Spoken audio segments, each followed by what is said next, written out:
Warahmatullahi wabarakatuh. Jumpa lagi dengan saya di Abil Maiwa Channel. Jadi teman-teman, channel ini merupakan channel pendidikan tempat kita berbagi tentang aplikasi pendidikan, Microsoft Office, serta tips dan triks komputer. Video kali ini ya, kembali lagi admin akan mencoba mengupdate ya informasi terbaru seputar perkembangan P3K Guru formasi tahun 2023 untuk P2, P3 dan P4 teman-teman ya. Di sini kami akan menyajikan bahwa P2 dan P3, P4 harus bersiap ya mulai tanggal 5 mulai tanggal 5 hingga tanggal 10 November 2023 teman-teman ya. Oke, di sini kita akan bocorkan informasinya apa. Tapi sebelum kita lanjut ya, bagi rekan-rekan guru yang baru pertama kali mampir di channel ini, jangan lupa tekan tombol subscribe-nya dan aktifkan lonceng notifikasinya agar setiap hari Bapak Ibu bisa mendapatkan update informasi terbaru seputar perkembangan P3K Guru. Baik Bapak Ibu, tanpa perlu berbasa-basi lagi, kita langsung saja ya to the point ke informasinya. Di sini di website resmi dari Kemendikbudristek ya, memang sudah dirilis ya jadwal P3K Guru tahun 2023, yang mana teman-teman harus perhatikan di tanggal 5 ya. Ini di tanggal 5 ya, di poin ke-10 ya, dengan poin 11 di sini dikatakan pengumuman daftar peserta. Ya, maksudnya pengumuman daftar peserta itu yang akan mengikuti tes kompetensi baik P2, P3 maupun pelamar umum. Jadi nantinya itu akan ada pengumuman daftar peserta, kemudian waktu dan tempat seleksi kompetensi.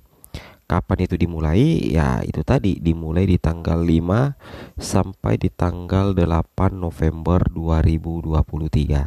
Jadi nantinya untuk pengumuman daftar peserta, waktu dan tempat seleksi kompetensi itu akan dimulai tanggal 5 sampai 8 November 2023.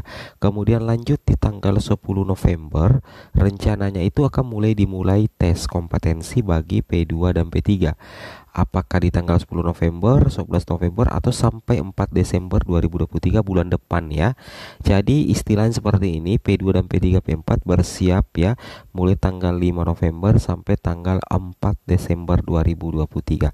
Karena nantinya di sekitaran tanggal itu sudah ada pengumuman daftar peserta, waktu dan tempat seleksi kompetensi.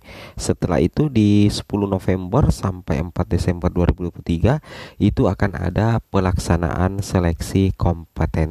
Itu yang harus teman-teman pahami ya. Oke. Jadi pelaksanaan seleksi kompetensinya itu nantinya teman-teman ya, berturut-turut itu nantinya akan diikuti dulu oleh P2 ya.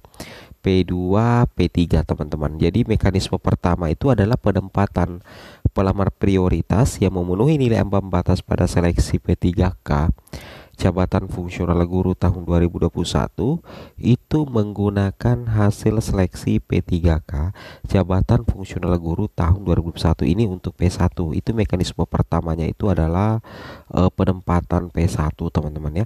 Nah setelah itu akan dilaksanakan seleksi kompetensi teknis penilaian situasi kerja sederhana, yang mana nantinya itu pelamar dari kategori 2, XTHK 2 dan guru non ASN di sekolah negeri dengan masa kerja paling rendah 3 tahun atau P2 P3 itu mengikuti seleksi kompetensi yang terdiri atas kompetensi teknis teman-teman ya.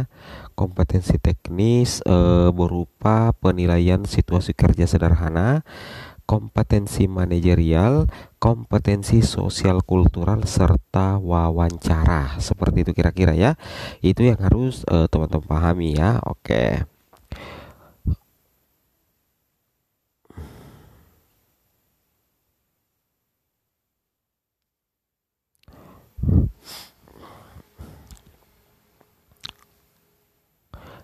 Nah, kemudian di sini teman-teman ya, sebagai tambahan informasi kita pada hari ini, di sini kami menyajikan bahwa sudah ada kabar baik dari Menteri Pendayagunaan ya, Aparatur Negara dan Reformasi Birokrasi Republik Indonesia teman-teman ya. Ini dari Bapak Azwar Anas, yang mana dari Menpan RB itu sudah merilis materi pokok soal seleksi kompetensi teknis dengan CAT untuk pengadaan P3K tahun anggaran 2023.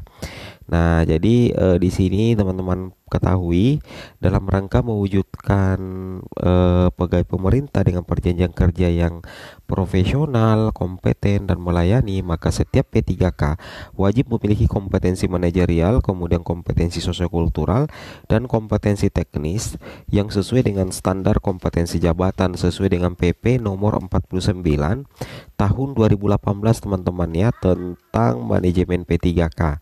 Maka setelah seleksi administrasi berakhir, tahap seleksi pengadaan P3K selanjutnya adalah seleksi kompetensi. Kemudian seleksi kompetensi P3K terdiri dari seleksi kompetensi manajerial, seleksi kompetensi sosiokultural, seleksi kompetensi teknis dan wawancara berbasis komputer.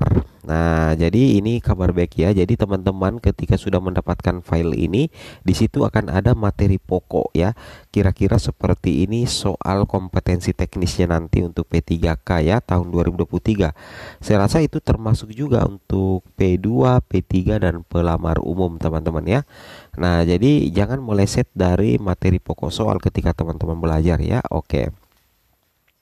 Kemudian di sini kabar baik ya untuk tahun 2024 mendatang ya, bahwasanya di sini dari Kemenpan RB juga ya memberikan kabar baik terkait dengan adanya undangan rapat koordinasi perencanaan kebutuhan ASN tahun 2024 teman-teman ya.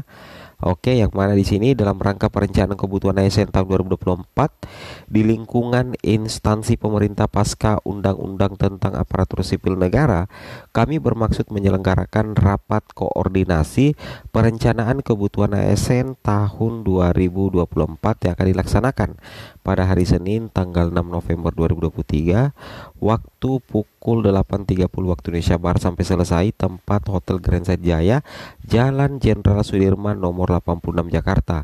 Agenda perencanaan kebutuhan ASN tahun 2024. Yang kedua, pemaparan materi undang-undang tentang aparatur sipil negara. Seperti itu kira-kira teman-teman ya.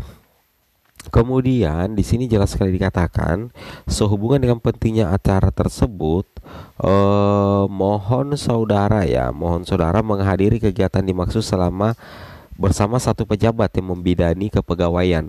Sebagai informasi, kegiatannya dapat dihadiri oleh 2 orang untuk setiap instansi pemerintah serta melakukan konfirmasi melalui link kehadiran ATP konfirmasi menpan.co.id paling lambat pada tanggal 5 November 2023 pukul 12 waktu Indonesia Barat. Seperti itu kira-kira teman-teman ya. Semoga bermanfaat. Assalamualaikum warahmatullahi wabarakatuh.